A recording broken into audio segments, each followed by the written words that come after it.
The wipers fought a losing battle against the downpour, smearing the windshield into a gray blur. Alexander. Lex. Harlan gripped the steering wheel of his matte black Tesla Model S, knuckles white under the dashboard glow. He was 41, divorced, childless, and the founder of a fintech unicorn that had just gone public at a 9-figure valuation. Forbes had slapped his face on a cover last month under the headline, "The Lonely King of Crypto." The words still stung. He was headed back to his glass-walled penthouse in downtown Seattle, another night of takeout sushi and market feeds. The rain hammered the roof like 1,000 tiny accusations. At 11:47 p.m., the city's neon bled into puddles, and the only other souls on Aurora Avenue were the ones paid by the hour. A figure stumbled into the cone of his headlights. Small, hooded, soaked through. She slapped the passenger window with an open palm. Lex braked hard, tires hissing. The girl couldn't have been more than 20, mascara running in black rivers down her cheeks. She pressed her face to the glass. "Please," she mouthed, fogging the window. "My child is sick." Lex's first instinct was caution. Seattle had its share of scams, but the desperation in her eyes short-circuited his cynicism. He cracked the window 2 inches. Rain needled in. "Get in," he said. "Quick." She yanked the door and slid inside, dripping on the heated leather. The car smelled of wet denim and something metallic, like fear. "I'm Mia," she gasped. "My son, Eli, he's 3. Fever's 104. I don't have a car. The clinic's closed. I didn't know what else."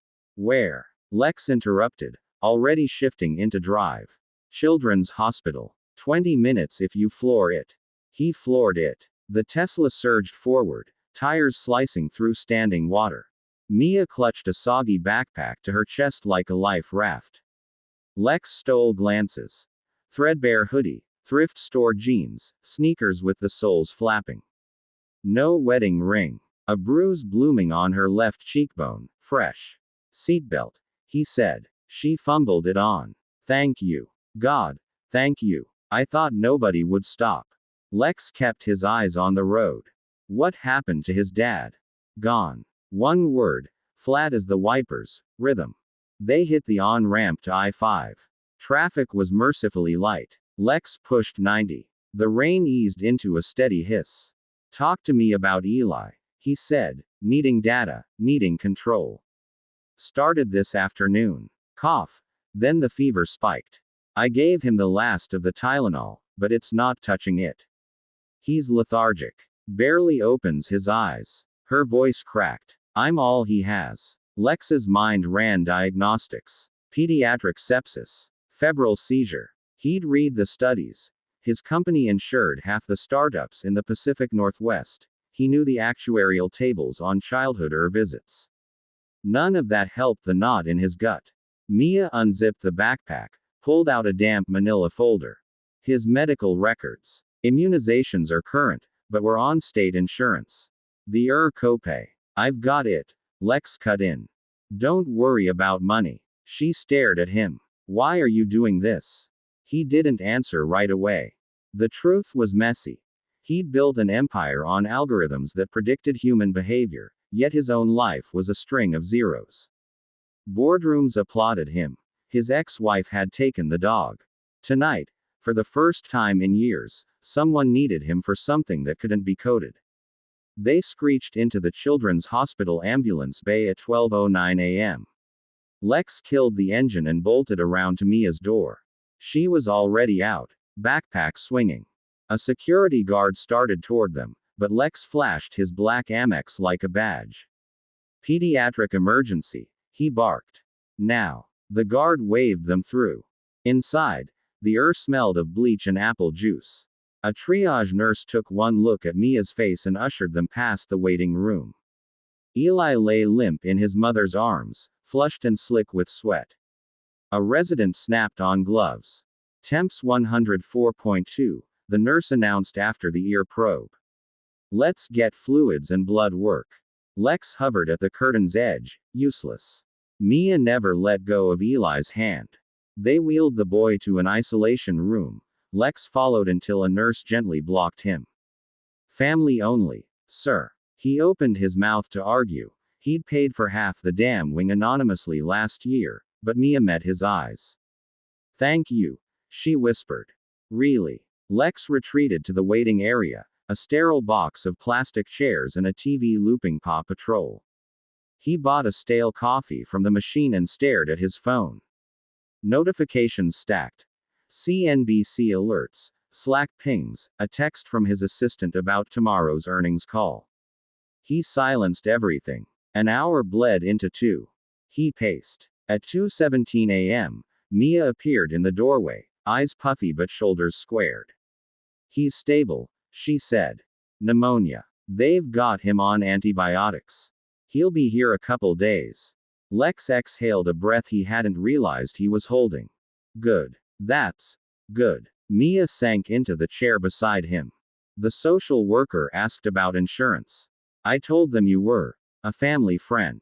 Lex almost laughed. Close enough. Silence stretched. Not uncomfortable.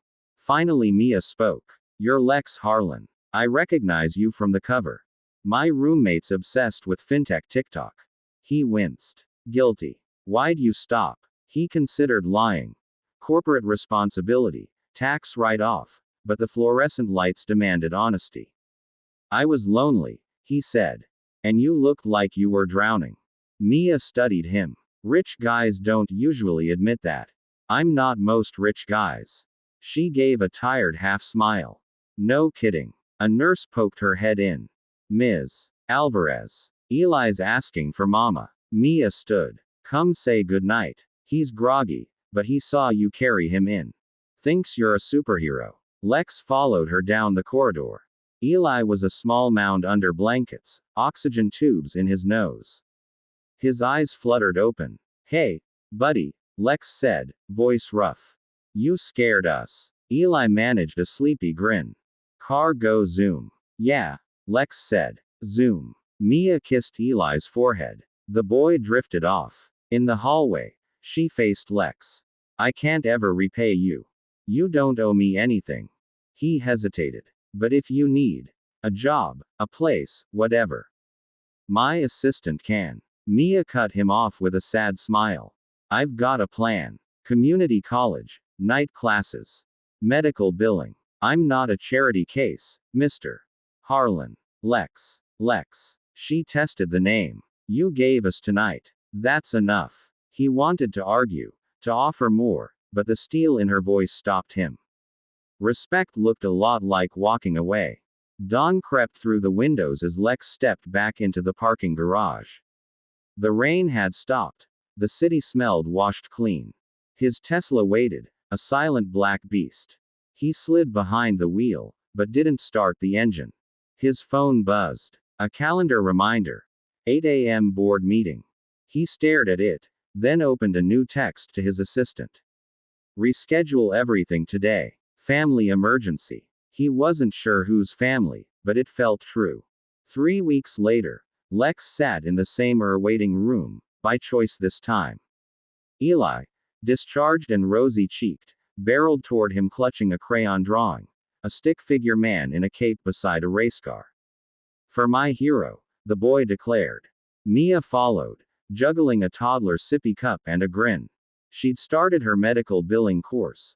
Lex had anonymously paid the tuition through a scholarship fund he'd quietly seeded. You didn't have to come to every checkup, she teased. Lex ruffled Eli's hair. Superheroes keep their promises. Outside, Seattle sparkled under rare October sun. Lex realized the knot in his gut was gone, replaced by something lighter. He still had the penthouse, the billions, the headlines. But now he also had Wednesday afternoons at the park, pushing Eli on the swing while Mia studied flashcards. The lonely king had found a kingdom of two.